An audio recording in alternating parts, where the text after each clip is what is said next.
Hi friends, welcome to my channel. అందరూ బాగున్నారండి? నేనైతే బాగున్నాను. ఈవేళ మన వీడియోలో నేను చెప్పే మాట ఏంటంటే, నేను ఒక మిడిల్ క్లాస్ గృహిణిగా, మిడిల్ క్లాస్ అమ్మాయిగా అయితే మీతో కొన్ని విషయాలు షేర్ చేసుకోవాలనుకుంటున్నాను.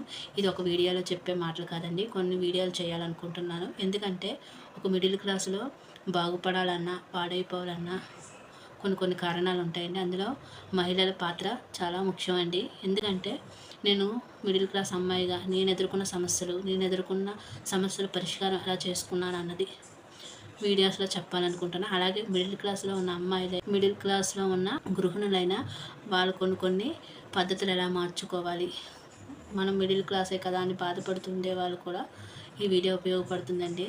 మిడిల్ క్లాస్లో బాధలు ఎంత ఉంటాయో ఆనందాలు కూడా అంతే ఉంటాయి.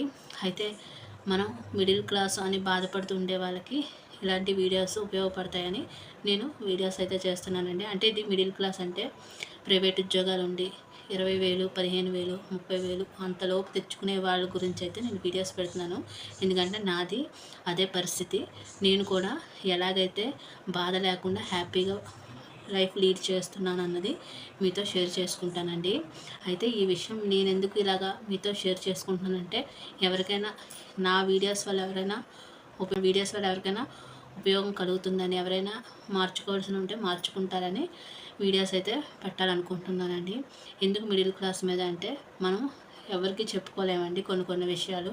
మిడిల్ క్లాస్ వాళ్ళు గొప్పగా ఉండాలని ఎప్పుడు ఫీల్ అవుతూ ఉంటారు కాబట్టి, అంటే మనకున్నా లేకపోయినా మనకు మనం గొప్పగా ఫీల్ అవ్వాలని నేను చెప్తానండి.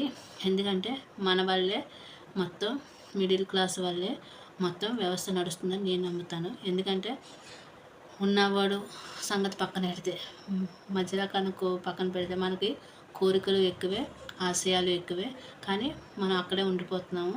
అయితే ఇందులో మహిళల పాత్ర అయితే చాలా ముఖ్యమండి. ఎందుకు మహిళల పాత్ర అంటే, ఒక కుటుంబంలో మహిళ పాత్ర కరెక్ట్గా ఉంటేనే ఆ కుటుంబం బాగుపడుతుంది. అంటే ఇక్కడ మగవాళ్ళ పాత్ర కూడా ముఖ్యమేనండి. కానీ నేను చెప్పేది ఏంటంటే, మహిళలు కీలక పాత్ర వహించాలి. ఎందుకంటే ఆ రాజ్యంలో రాజు ఎంత కరెక్ట్గా ఉంటారో రాణి కూడా అంతే కరెక్ట్గా ఉంటుంది. రాజు ఒకవేళ కరెక్ట్గా లేకపోయినా రాణి మటుకి కరెక్ట్గా ఉంటే ఆ రాజ్యం బాగుపడుతుంది. మన కుటుంబం ఒక రాజ్యం అనుకోవాలి. మనతో ఉండేవాళ్ళు మన పిల్లలైనా, మన భర్త అయినా మనకు రాజు పిల్లలలాగా చూసుకోవాలండి. ఈ విషయం ఎందుకు ఇలా చెప్తున్నానంటే, మీకు ముందు మన ఆడవాళ్ళు, మన మధ్యతరగతి మహిళలు ఎదుర్కొనే సమస్యలు, వాటి పరిష్కారాలు, ఇలా ప్రతిదీ ఒకటి మీ ముందుకు తీసుకురావాలనుకుంటున్నాను. మనం మిడిల్ క్లాస్ వాళ్ళే హ్యాపీగా ఉండాలంటే ఏం చేయాలి నెక్స్ట్ వీడియోలో చెప్పుకుంటూ వస్తానండి.